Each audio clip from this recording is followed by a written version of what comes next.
Auzubillahiminasyaitonirrajim. Bismillahirrahmanirrahim. Wala haula wala quwata illa billahil aliyil azim. Alhamdulillahirabbil alamin. Assalatu wassalamu ala asrofil anbiya'i wal mursalin wa ala alihi wa sahbihi ajmain. Rabbi shrah li sadri wa yassir li amri wahlul 'uqdatam min lisani yafqahu qawli waj'al li waziran min ahli. Assalamualaikum warahmatullahi wabarakatuh. Waalaikumsalam warahmatullahi wabarakatuh. Waalaikumsalam. Baik, sahabat sekalian, untuk mengantar diskusi kita, insya Allah pagi ini kita akan membahas topik terkait dengan judul Al-Quran sebagai pedoman untuk bertindak, ya, atau beramal, atau bergerak. Baik, kita awali dengan melihat sebuah hadis riwayat Muslim, ini dari Umar bin Khattab, jadi hadis yang khusus kedudukannya, artinya mungkin tidak masyhur karena langsung disampaikan kepada salah seorang sahabat, ya. Nah, biasanya Rasulullah kalau menyampaikan hadis itu disesuaikan dengan tingkat akal orang yang mendengar. Karena ini dari Umar, artinya ada hal yang tinggi dan penting di sini yang semoga kita bisa mengambil pelajaran darinya. Nah, jadi Rasulullah Shallallahu Alaihi Wasallam bersabda, sesungguhnya Allah Subhanahu Wa Taala akan mengangkat derajat satu kaum dengan kitab ini atau Al-Quran, dan dengannya pula merendahkan kaum yang lain. Jadi Al-Quran akan meninggikan sebuah kaum dan merendahkan kaum yang lain, ya. Atau bisa kita pahami juga bahwa orang-orang yang menjalani kehidupan dengan menggunakan prinsip Al-Quran, pengajaran langsung dari Allah yang memiliki kehidupan ini, maka jika memang benar cara membaca dan menerapkannya, pasti kehidupannya akan diangkat derajatnya, ya. Dan derajat itu tidak selalu harus terkait dengan harta, ya, sahabat-sahabat. Tapi kemuliaannya di hadapan manusia lain karena Allah berikan ilmu, pemahaman terkait kehidupan. Tentu Allah menjanjikan, ya, akan menyempurnakan lahir batin. Jadi bukan hanya secara capaian lahiriah, tapi secara batiniah pun punya satu kondisi batin yang baik, begitu. Nah, dan bukan hanya di dunia, gitu. Termasuk ketika nanti dia wafat dan melanjutkan ke alam-alam yang selanjutnya. Jadi Al-Quran menjadi syafaat tertinggi ketika kita nanti di alam selanjutnya, ya, sahabat-sahabat, khususnya di akhirat. Nah, dia pun sebenarnya menjadi syafaat ketika ada di dunia, gitu. Nah, makanya tidak semua bisa akses Al-Quran, gitu. Hanya hamba-hamba yang memang Allah kehendaki kebaikan baginya, gitu. Nah, tentu ya, karena Al-Quran adalah sebab diangkatnya derajat seseorang dan juga direndahkannya orang yang lain, ya. Nah, kita perlu menyimak betul, gitu, prinsip kehidupan dari Al-Quran. Baik, kita lanjut dulu. Jadi kalau kita lihat di Quran surat Yunus, Quran surat 10 ayat 61, Auzubillahiminasyaitonirrajim, Bismillahirrahmanirrahim. Dan tidaklah kamu berada dalam satu keadaan, dan tidaklah kamu membaca keadaan itu, ya, dengan Al-Quran atau dari Al-Quran, dan tidak pula kamu mengerjakan sesuatu dari sebuah amalan, melainkan kami menjadi saksi atasmu ketika kamu melakukannya. Dan tidak luput dari Robmu, meskipun sebesar atom di bumi ataupun di langit. Dan tidak pula yang lebih kecil maupun yang lebih besar daripada itu, melainkan semuanya ada di dalam kitab yang menjelaskan, Kitabim Mubin. Nah, jadi kalau kita simak, ya, baik-baik ayat ini, ya, sahabat-sahabat, ya, ini luar biasa nih struktur kalimatnya. Jadi kadang-kadang memang dalam membaca Al-Quran itu kita nggak bisa terburu-buru, gitu, harus memahami kalimat dengan kalimat, ya. Juga itu pentingnya kadang merefer ke bahasa Arabnya, gitu, karena rasa bahasanya berbeda dengan terjemahan biasanya, gitu, ya. terjemahan upaya lahiriah untuk agar memahami konteks, tapi banyak rahasia gitu di dalam bahasa original gitu ya. Karena itu bahasa langsung yang Allah gunakan. Jadi ini sederhananya itu tidak ada satu manusia pun dalam sebuah keadaan. Jadi setiap kita ini kan dalam keadaan tertentu ya. Semua punya problemnya masing-masing, semua punya fase kehidupannya masing-masing dengan berbagai dinamikanya. Ya.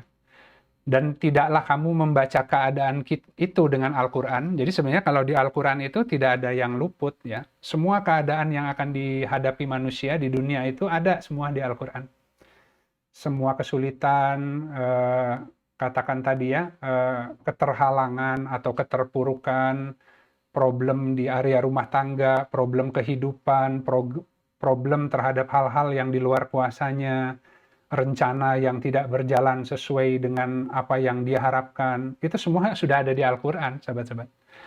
Jangankan kehidupan dunia, kehidupan setelah dunia pun semua sudah ada di Al-Quran gitu ya. Nah, jadi tidak ada, jadi tidaklah kamu membaca keadaan itu dengan Al-Quran ya. Jadi kalau seandainya Allah membacakan kepadamu Al-Quran, kan ada ayat begitu ya. Maka hendaklah engkau diam dan perhatikan secara seksama agar engkau memperoleh rahmat, gitu ya. Jadi pada prinsipnya yang disebut peristiwa dalam kehidupan atau takdir itu adalah sebuah ayat ya dari Allah yang memang menjadi sarana agar si hamba itu bisa mengenal Allah melalui pembacaan ayat-ayat kehidupan itu gitu. Nah, tapi seringkali kita merespon ya peristiwa yang hadir dalam kehidupan kita tidak menggunakan panduan manual book yang seharusnya gitu. Jadi kita menggunakan tentu tadi banyak tips and trick ataupun kiat-kiat dari orang-orang yang dianggap berhasil lah begitu ya. Padahal sebenarnya tidak ada yang misteri, tidak ada yang rahasia ya. Di Al-Quran sudah jelas kalau orang melakukan seperti ini, begini nih konsekuensi dan dampaknya. Kalau ada kesalahan akan ditimpa oleh musibah. Kalau bersyukur dengan nikmat yang ada hari ini, berapapun kecilnya, berapapun besarnya, maka Allah tambah nikmatnya. Kalau orang yang kufur dengan kehidupan hari ini, maka alih-alih nikmatnya ditambah, tapi kenikmatan yang tersisa pun akan Allah cabut, gitu ya. Jadi kalau orang misalkan dicabut sesuatu yang dia anggap penting dalam kehidupannya, kemudian dia tidak bisa menerima takdir itu, terus kepikiran agar apa yang hilang itu kembali, ya, berjuang sekeras-kerasnya, berpikir sekeras-kerasnya untuk mengembalikan apa yang Allah izinkan untuk dicabut, bisa-bisa nanti kesehatannya dicabut juga gitu, karena stres ya dalam kehidupan mengejar hal-hal yang seakan-akan sudah diperjuangkan sekian lama tapi tidak teraih gitu. Nah, karena sebenarnya Al-Quran pun memerintahkan kita untuk memasuki jalan-jalan yang Allah mudahkan gitu. Ya, bisa jadi itu diambil, kita berusaha keras mengembalikan dan itu sulit, ya memang bukan bagian kita. Selama kita memegang satu bagian kehidupan yang bukan pengaturan terbaik bagi kita, maka kita tidak akan bisa memperoleh bagian yang terbaik yang sudah Allah siapkan gitu. Nah, jadi kalau bingung dengan gelar kehidupan, ya Al-Quran menjawab di Quran Surat Yunus ayat 61 bahwa kamu tuh tidak berada dalam satu keadaan, apapun itu keadaannya hari ini, mau lagi di bawah, mau lagi di atas, mau lagi senang, mau lagi susah, ya, dan tidak juga kamu membaca keadaan itu dari Al-Quran yang kemudian dilanjutkan dengan melakukan sebuah amalan sesuai bacaan itu, ya, melainkan Allah itu menyaksikan gitu. Jadi Allah sebenarnya menyaksikan kalau Allah kasih ujian begini, dia jawab gimana ya kira-kira, pakai rumusan dia, ya, dengan berharap bisa menyelesaikan masalah itu sendiri, atau pakai rumusan jalan keluar yang Allah sudah sediakan, dan tawakal gitu, lebih yakin dengan apa yang ada di tangan Allah. Karena kan prinsipnya di Al-Quran, apa yang hadir itu sebuah ujian yang dibaliknya itu ada pengajaran. Gitu. Kalau dari ujian itu bisa dijawab dengan belajar menggunakan kisi-kisi yang Allah sudah berikan, nah maka dia eh, di, diberikan akses untuk memperoleh hikmah atau pengajaran di balik ujian itu. Kalau pelajaran itu sudah ditangkap, ya ujiannya otomatis diangkat. Jadi sesimpel itu sebenarnya ya. Ngapain Allah menguji seseorang bertahun-tahun eh, dalam ujian yang sama gitu. Karena kan bentuk ujian itu pengajaran sebenarnya. Kalau ketangkap esensinya ya Allah pindahkan gitu. Allah keluarkan dari ujian itu. Allah kasih ujian baru. Jadi sampai kita meninggal nanti, hidup di dunia ini ya penuh dengan ujian. Karena di balik ujian kita sedang berkenalan dengan Allah gitu. Kita butuh mengenal Allah sebelum meninggal, sahabat-sahabat. Karena barang siapa yang buta di kehidupan sekarang, niscaya dia akan lebih buta di akhirat nanti, kan begitu ayatnya. Nah, jadi Allah menjadi saksi gitu ya. Jadi Allah tahu tuh ketika orang lagi sulit, memikirkan ada problem dalam kehidupannya. Nah, dia kalau dihadapkan dengan persoalan seperti ini, dia ngapain nih orang ini gitu kan? Allah ngelihat itu, sobat-sobat. Allah melihat ya. Allah melihat, kemudian dia bertanya ke Allah dengan membaca firman-Nya Allah ya.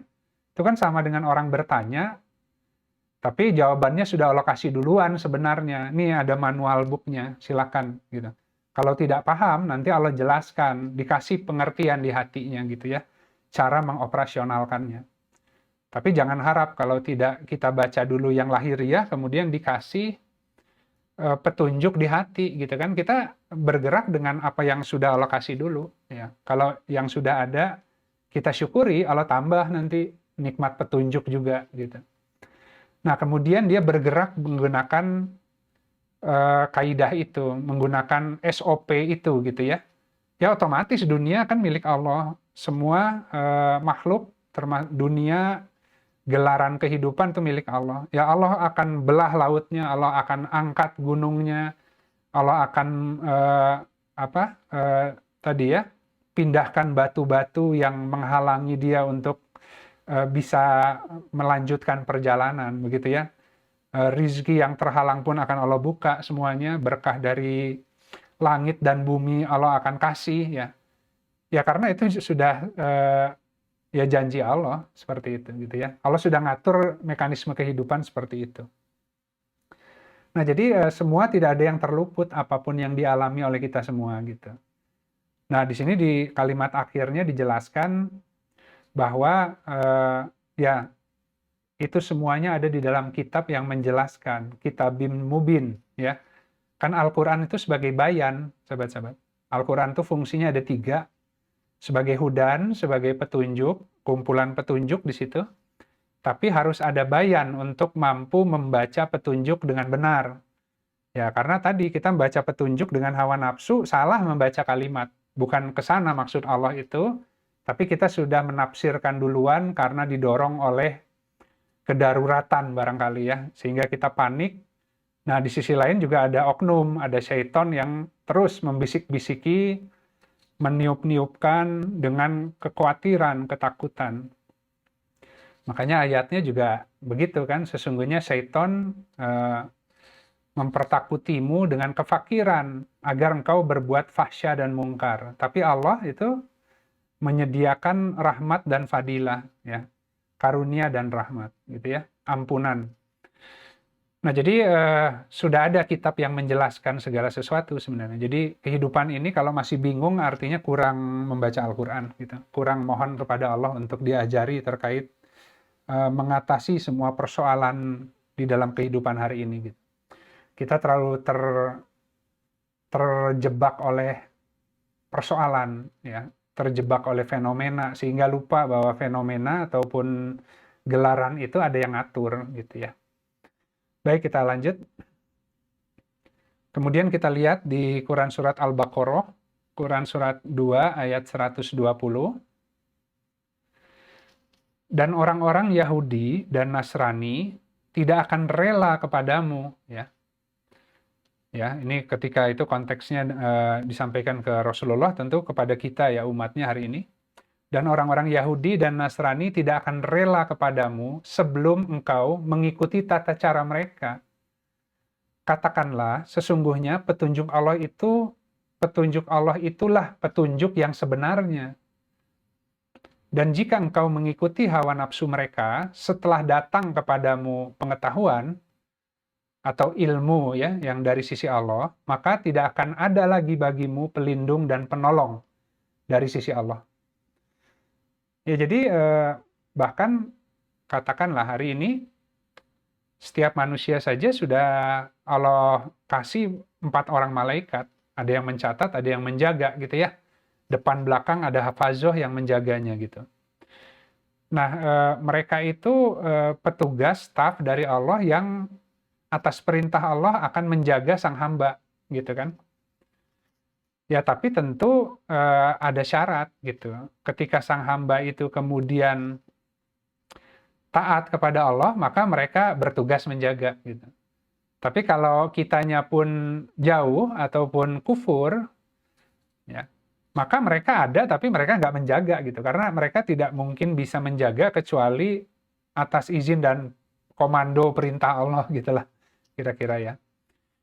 Nah, jadi artinya begini, jadi kita ini sudah baca Al-Quran, kita sudah mengaji Al-Quran, kita tahu bahwa Al-Quran itu menjawab ya semua tadi ya, menjawab semua hal yang digelar dalam kehidupan ini, bahkan memberikan kunci cara untuk meresponnya gitu.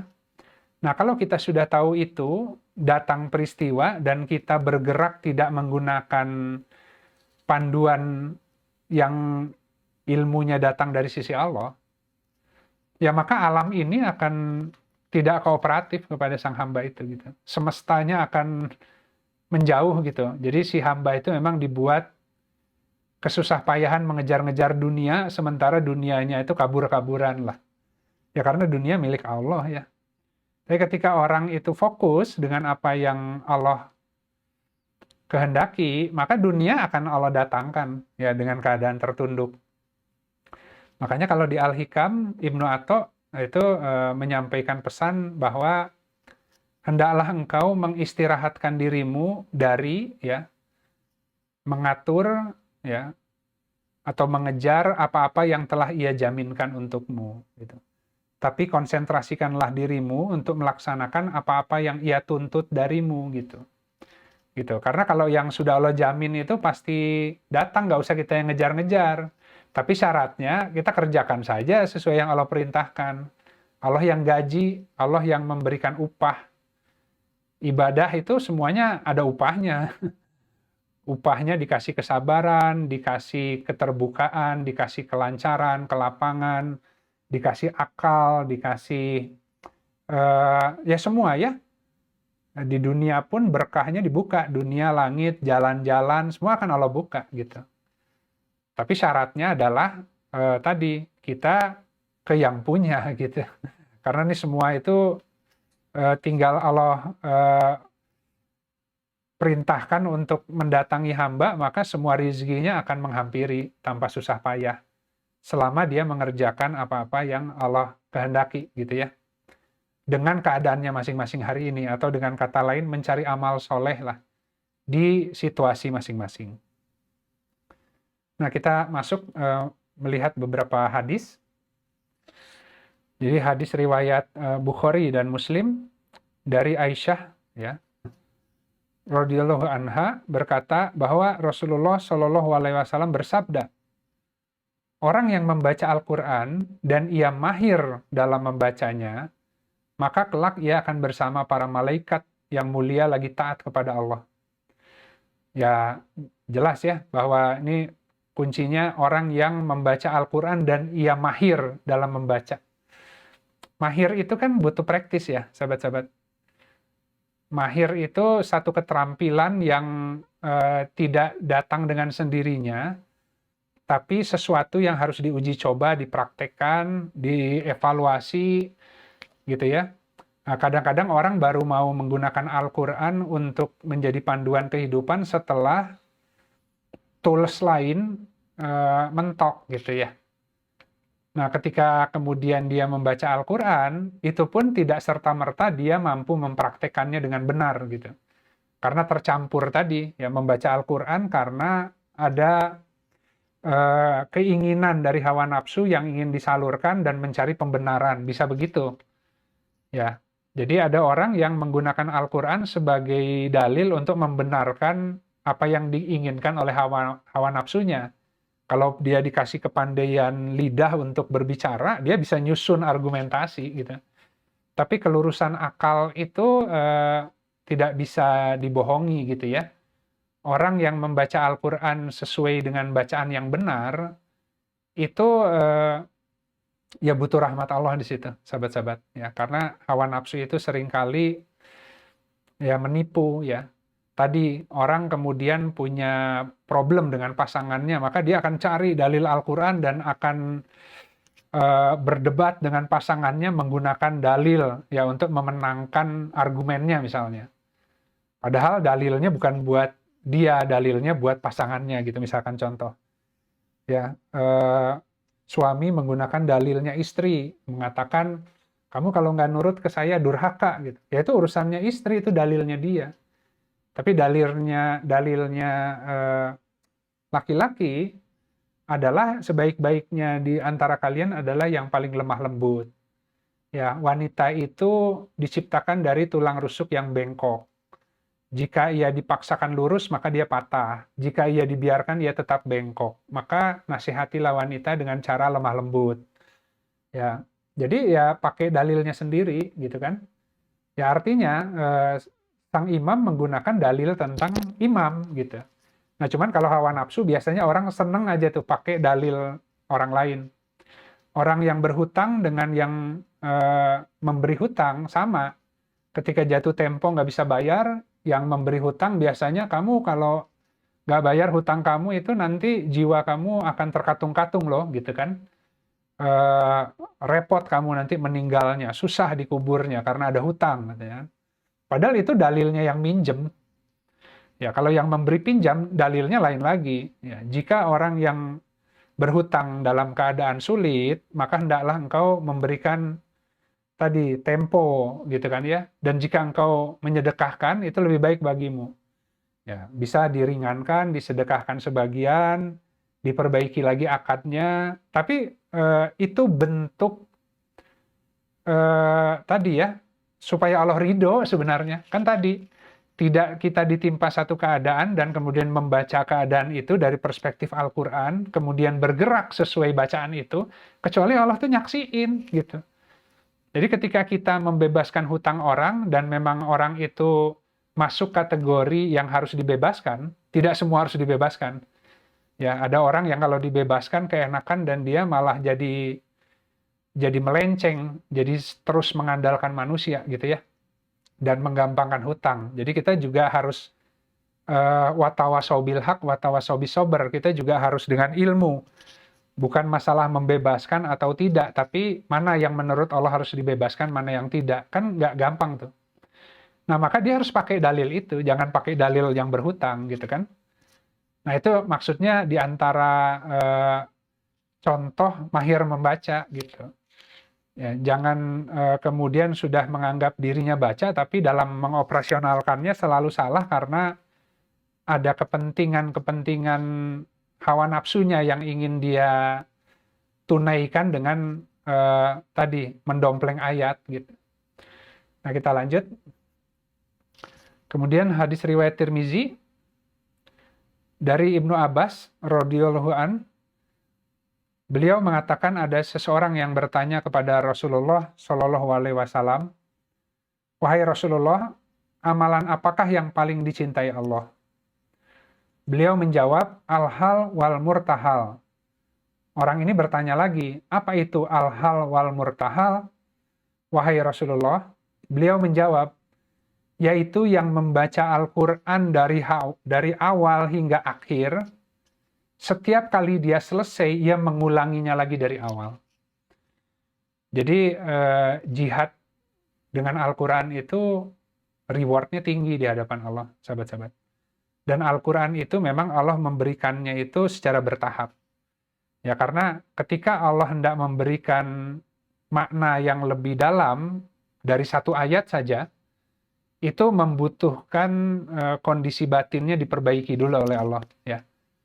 Nah, jadi kalau kita membaca Al-Quran tahun ini, kemudian kita mengoperasionalkan apa yang kita pahami, dan ternyata yang kita kerjakan sesuai dengan apa yang Allah inginkan, maka kita harus bisa melihat evidence kehidupan kita semakin hari semakin baik gitu ya.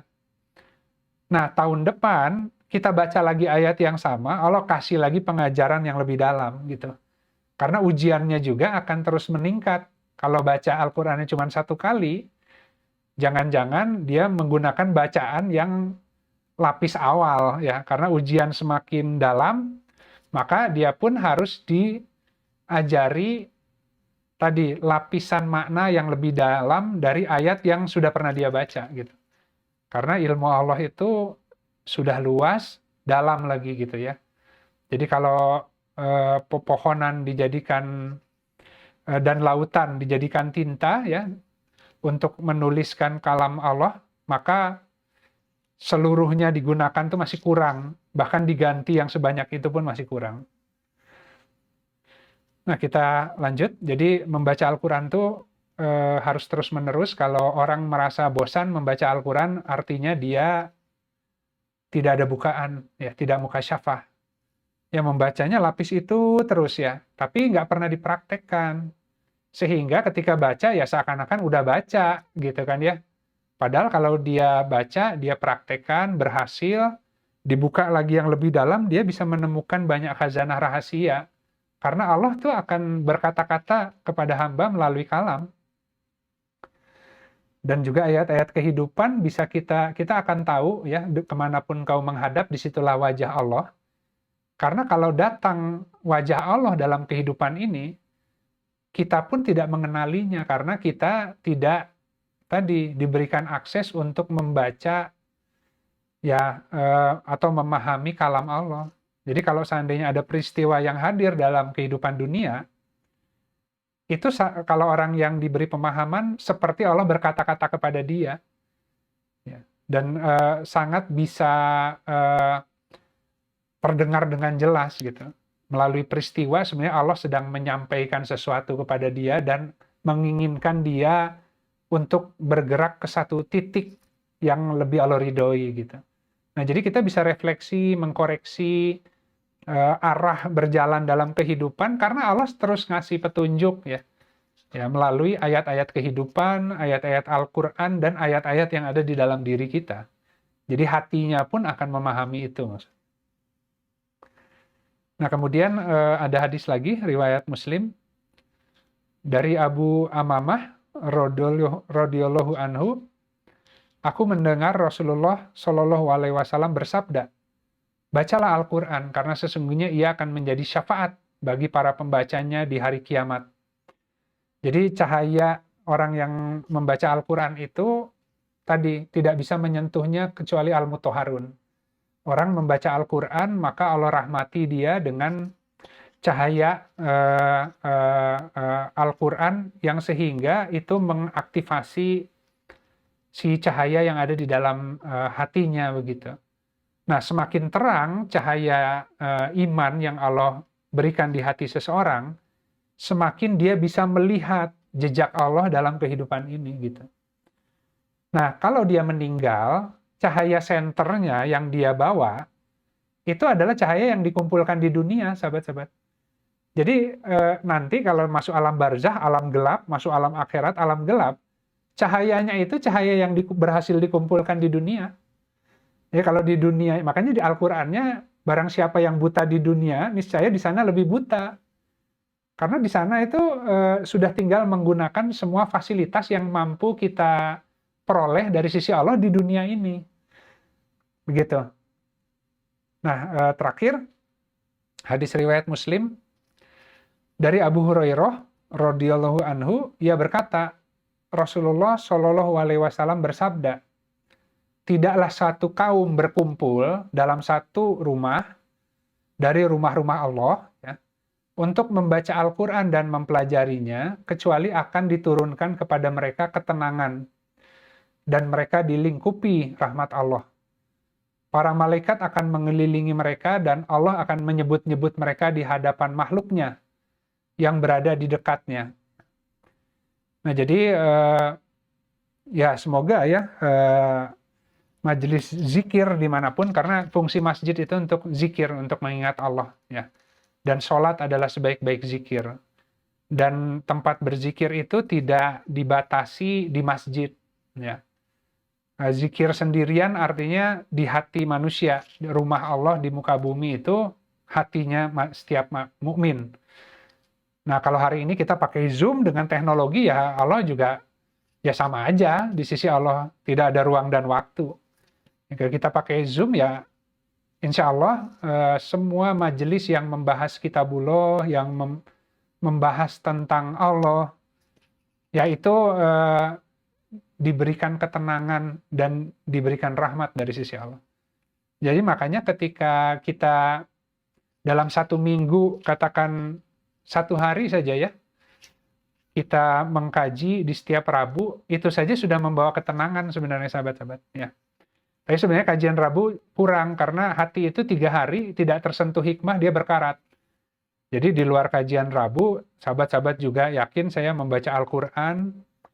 Nah, harus dipastikan jangan sampai hati berkarat. Karena kalau kita agak lama sedikit aja vakum dari membaca hikmah, itu hidup tuh mulai gerah gitu. Karena si hati itu butuh makanan, makanannya itu cahaya. Gitu. Nah, seringkali memang ketika membaca sendiri lebih sulit ketimbang membaca bersama-sama gitu. Makanya kan kalau dalam sholat ya berjamaah itu 27 rakaat lebih mudah. Gitu. Jadi dengan satu forum seperti ini, Allah memberikan kemudahan bagi kita untuk bisa menikmati, mempelajari ayat-ayatnya, apalagi ditambah dengan sesi diskusi begitu. Baik, alhamdulillah, yang hak dari Allah, yang batil dari saya pribadi. Semoga ada manfaatnya kajian hari ini. Mari kita sama-sama tutup dengan beristighfar pada Allah, dan kita akhiri dengan doa kafaratul majelis. Astagfirullahaladzim, alladzi la ilaha illa huwal hayyul qayyum, wa atubu ilaik.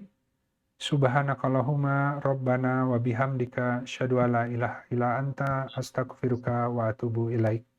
Subhana rabbika rabbil izzati amma yasifun, wassalamun alal mursalin, walhamdulillahi rabbil alamin. Wassalamualaikum warahmatullahi wabarakatuh.